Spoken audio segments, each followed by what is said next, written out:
A very good evening to you. Welcome to NBS Live at 9. My name is Sheila Tsime, joined by Ms. Hopagwang for sign language interpretation. Later on in the bulletin, we'll be speaking to Dr. Monica Musenero, who will be giving us an update on the COVID situation in the country. But away from that, to start us off tonight, there will be no food distribution in this lockdown. Government has revealed that it will instead send mobile money to all vulnerable Ugandans. Prime Minister Robinah Nabbanja made the revelation on Sunday evening, ending speculations about the government relief plan. Daniel Utaya starts us off.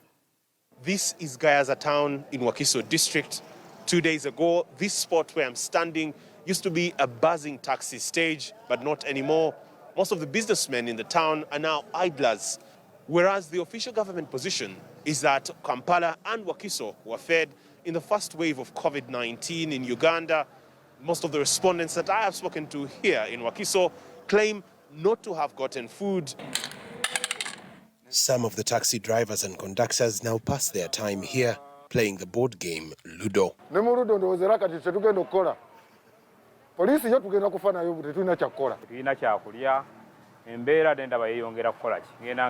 Some are, however, untrusting of the government's food distribution capacity. They suggest money to be sent instead of the government posho and beans. Ekitone nnyo government yalibadde buli muntu ku mobile money nga yamuteerako ng'emitwalo 2. Singa tusindikira akasente ako just nitukafuna ku simu buli omu n'abeera muwaya gavunga agamba government yaffe. Government has had their calls for help, changing policy from food distribution to direct mobile money payments to their phones. This time, we shall not give food. We are saying people have phones, we shall use mobile money. Those who don't have mobile money, those who don't have phones, we shall use the voucher system. In her afternoon speech, the Prime Minister, Robinah Nabbanja, also authorized local governments to withdraw the money from their accounts and revive the district COVID-19 task forces. Utilize the available resources on the accounts to reactivate the district task force, the sub-county task force, and the village committee teams. The change in approach followed several reports of mismanagement of food distribution during the first lockdown to the vulnerable households.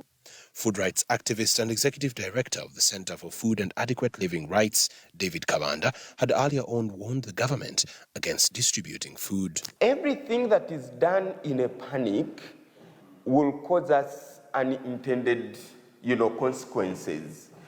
We need to guard against situations where our good gesture then turns out to be disastrous. And in the first COVID-19 lockdown, distributed food to the urban poor in Kampala and Wakiso.